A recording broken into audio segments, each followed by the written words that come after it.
Hey friends, welcome back to the Multipliers Leadership Podcast.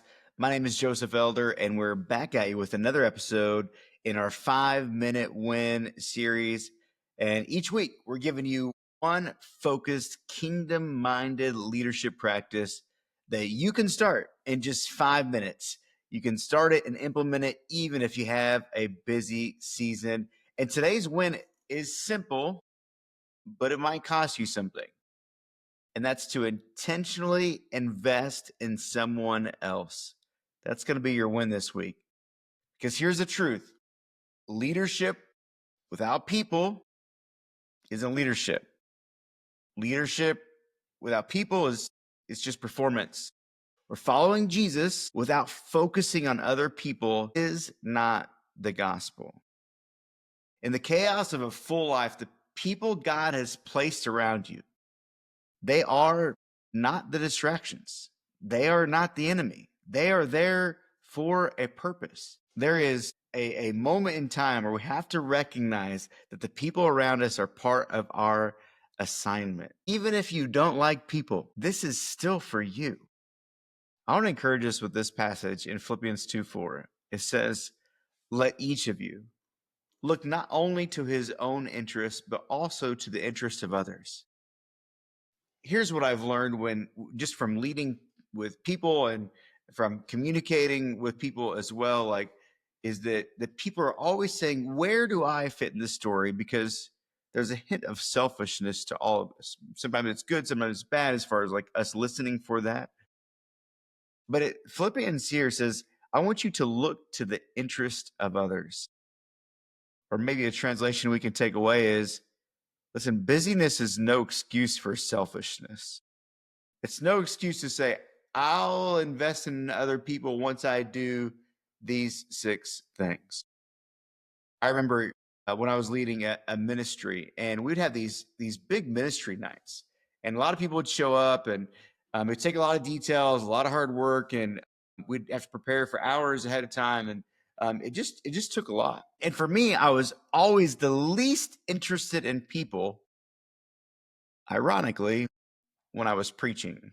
Maybe not preaching on the platform. I mean, even after the fact, I did a lot better, but I was the worst then before I would preach because I wanted to be locked in.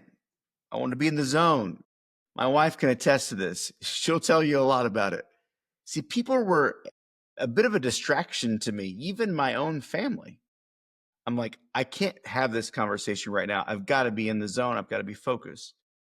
Now, I don't believe it was all bad intentions, and there's probably something that's good there because I wanted to honor the word of God, and I still treated people well, but you can't let your productivity or your full schedule or being locked in erase your people or those that you're there to serve.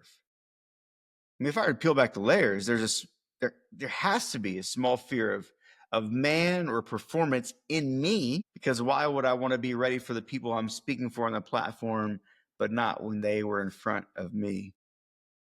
By the Lord's grace, he's been good to me in this space. And the more I spend in time investing with people, even on the busy days like those, the more I remember, this is why I do what I do. I don't have to be perfect on a platform when I can have somebody right in front of me. See, I'm reminded that I'm not here just to build things and do stuff and to stay busy, but I'm there to build people. We're here to invest into people. You know, what's fascinating, and I've seen a few different leaders do this, and my wife and I have talked about this some, where if you were to ask somebody, how many of you have had somebody intentionally invest into you? It could be discipleship. It could be a little bit of teaching or coaching, intentionally invest in you. And you'd be shocked at how few in the church say, I've actually had somebody intentionally invest in me.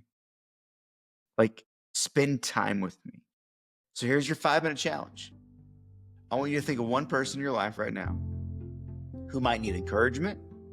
Maybe they're discouraged. Maybe they're stuck. Maybe they're overlooked.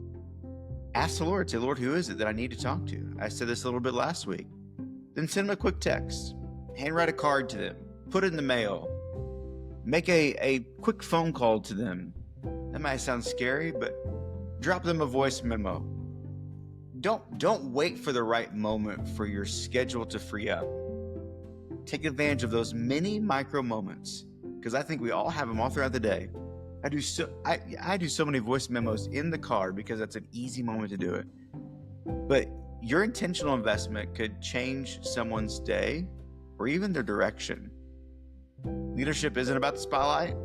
It's about the stewardship of what has God given you, and God's given you people to be able to invest into. So invest in what matters most, one person at a time. Thanks for your time today.